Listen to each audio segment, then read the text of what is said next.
Open our ears to hear your voice. Open our mind to understand what you're saying, and fill our hearts with courage that we might act on what we learn. Amen.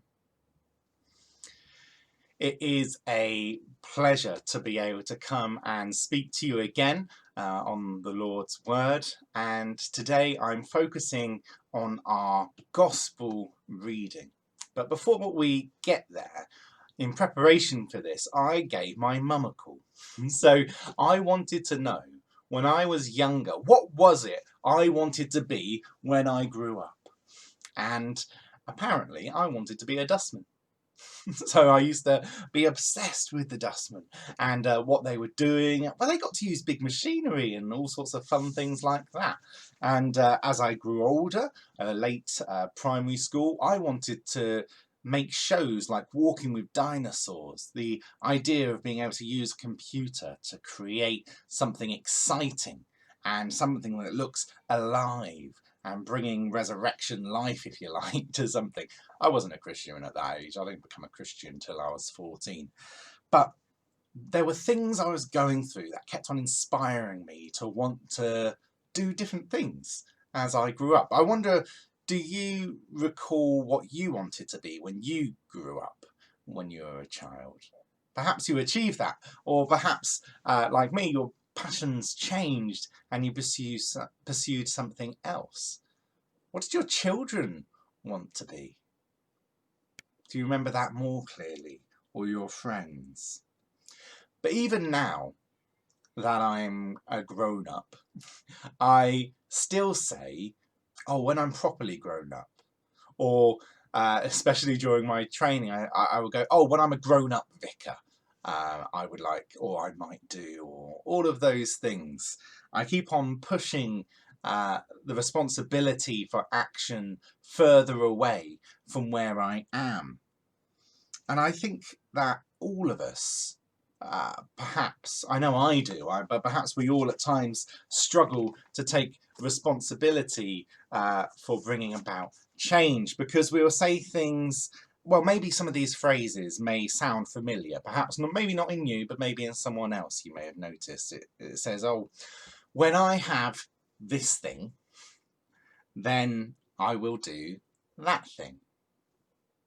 Or, oh, if I could do this, then I would do that. These are phrases that I think are familiar to me, and perhaps familiar to some others out there as well. We keep on delaying. But that whole shoulda, woulda, coulda mentality has, I think, is being addressed in our Bible passage today. So in this encounter of Jesus feeding the 5,000, we see, I mean, you've probably heard thousands of sermons on this passage or Bible study groups, but I want to focus on one of the little phrases that Jesus says in it, which I think it can be easy to overlook. When the disciples were panicking that they had so many people around, perhaps out of care, perhaps they wanted to make sure that they didn't struggle, but they were like, send them away. Send them to the villages so they can go and eat and they can go and find food. I mean, Mark's Gospel gives us a slightly different angle on that. In Mark's Gospel, it talks about they didn't want to spend the money. They said it would cost 8 months of a man's salary. Now, they had money from the followers. Now, what they weren't saying is, we don't have the money to do it, but that's a lot. Do you want us to go out and buy all of this bread? Do you want us to go out and buy all this food? But after the disciples had expressed that they wanted to send people away, Jesus just turns around to them and says, you feed them.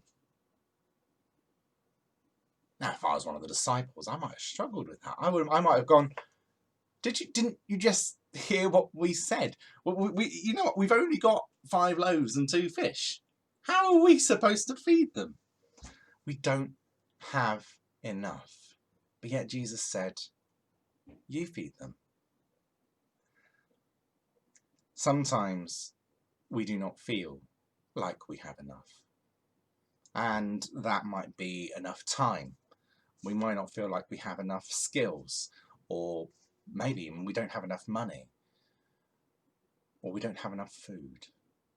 At this time, when we have the Feed the 5,000 campaign and that Feed Cheltenham campaign to help people who are struggling actually buy food, this is very real. This isn't just a Bible story at this time. This is a lesson of life and how we can actually live. Because Jesus turned to his disciples and said, you feed them.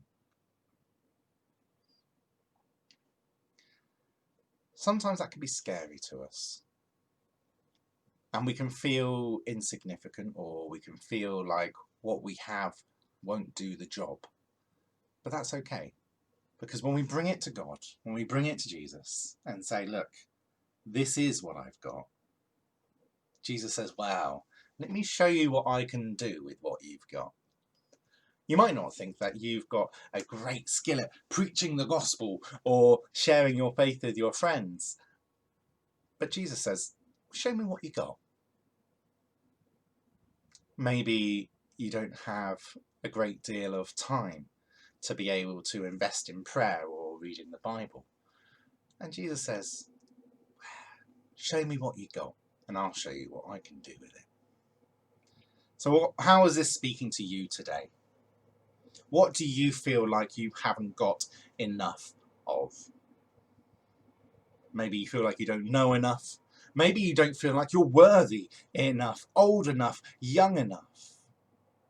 But whatever you have, God is saying, bring it. Bring it, and I'll show you how to use it. And that's what's wonderful about this passage. For me, that's what I find wonderful, is that Jesus doesn't wait for us to be enough. Jesus says, you are enough. There is wonderful things about you, and I want you to use that for God's kingdom. But this isn't just about you, and it's not just about me. It is also about all of us. This was a community event at the Feeding the 5,000.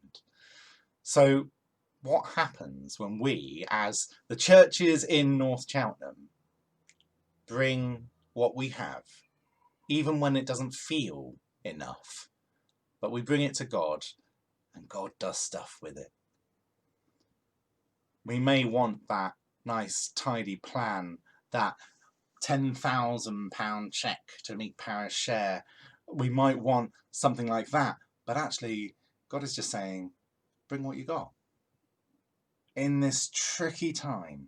And imagine with me, what would that look like if everybody who worships across North Cheltenham gave 5 minutes in prayer each day more than they do now, or gave 5 minutes each day or each week even just to spend time with a friend and go, how are you doing? Or just a phrase to say, actually, I'm going to church on Sunday, do you want to join me? Imagine what that little offering, that 5 loaves, those 5 minutes, those 2 sentences, when we bring that to God as a community, what's God going to do with that? And I find that a very exciting idea. That even when we feel like we don't have enough, we bring what we've got and we give it to God.